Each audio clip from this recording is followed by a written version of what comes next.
الطبيعة عندها قوانين أغرب مما تتخيل، وفي الحلقة دي هنشوف آباء وأمهات بيعملوا حاجات تخليك تسأل هو ده حب ولا جنان. الأسد بيمثل صورة القوة والهيبة في الغابة، بس في الإبوة مش دايما بيكون عنده نفس القوة. بعد ما الأسود الصغيرة بتتولد، الأب غالبا مش بيشارك في رعايتهم أو تربيتهم، هو مش بيقعد جنبهم ولا بيهتم بيهم، وده بيحصل في الغالب لأن دوره هو حماية القطيع والتأكد من مكانته كملك الغابة. ولو كان في أي تهديد لمكانه ممكن يقتل الصغيرين علشان يضمن بقائه هو في القمة. إما فالبطاريق بتعيش في بيئات قاسية جدا، بس سلوك الأم فيها غريب شوية. بعد ما الأم بتحط البيضة، الأب هو اللي بياخد دور رعاية البيضة، وبيكون هو الوحيد اللي بيحمي البيضة من البرد والرياح القوية، وكل ده في درجة حرارة تحت الصفر. الأب بيقف في مكان ثابت وبيحاول يدفي البيضة بأقصى ما يستطيع، وفي الوقت ده الأم بتكون بعيدة جدا بتدور عن الأكل في البحر. إما الأب فما بياكلش ولا بيتحرك خلال الشهور اللي بيحمي فيها البيضة دي، وده بيخلي الصغيرين تحت مسؤولية الأب بنسبة 100% في الأول. وبعد ما البيضة بتفقس، الأم بترجع بعد فترة طويلة من التدوير عن الأكل وبتستلم الرعاية الكاملة وبتقوم بإطعامهم. وفي بعض الحالات الأم مش بتكون حريصة كفاية على الصغيرين لما بترجع، وبيكون المولود الجديد مضطر يتعامل مع الحياة لوحده لفترة. وفي بعض الأحيان البطاريق بتواجه صعوبة في توفير الأكل الكافي لكل الصغيرين في المجموعة، فبيضطروا يسيبوا بعض من أولادهم وراهم في المعركة للبقاء، وده بيخلي حياة الصغيرين محفوفة بالمخاطر لأنهم لازم يتنافسوا مع بعض على الأكل، واللي مش قوي أو مريض ممكن يموت. إما الأم الضبع فبتكون شديدة جدا مع صغارها، وده في الغالب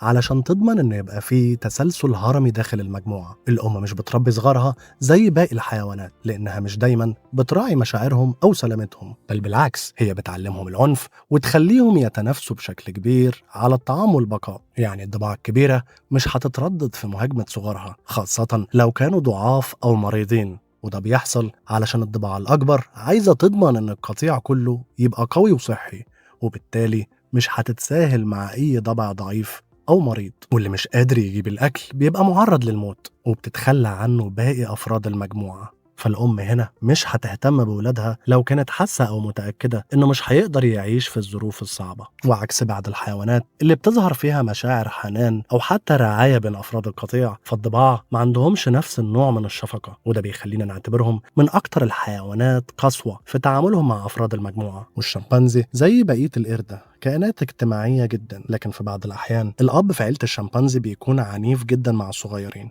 بعد الذكور بيحاولوا يسيطروا على العيلة بطريقة عنيفة، ممكن يضربوا أو يطردوا الصغيرين لمجرد إنه حاسس إنه لازم يثبت هيبته، وده بيخلي دور الأب ضعيف جدا وبيأثر على سلامتهم النفسية والبدنية. ففي عالم الحيوان مش كل الحيوانات بتتصرف كأمهات وآباء مثاليين، ورغم ان ده ممكن يبقى غريب بالنسبة للبشر، لكنه بيكون جزء من استراتيجيات البقاء عند بعض الأنواع، وهي طرق بيولوجية بتسمح لهم بالبقاء والتكاثر. من فضلكم اعملوا لي لايك وسبسكرايب، واستنوني في حلقات وقصص أقوى مما تتخيلوا.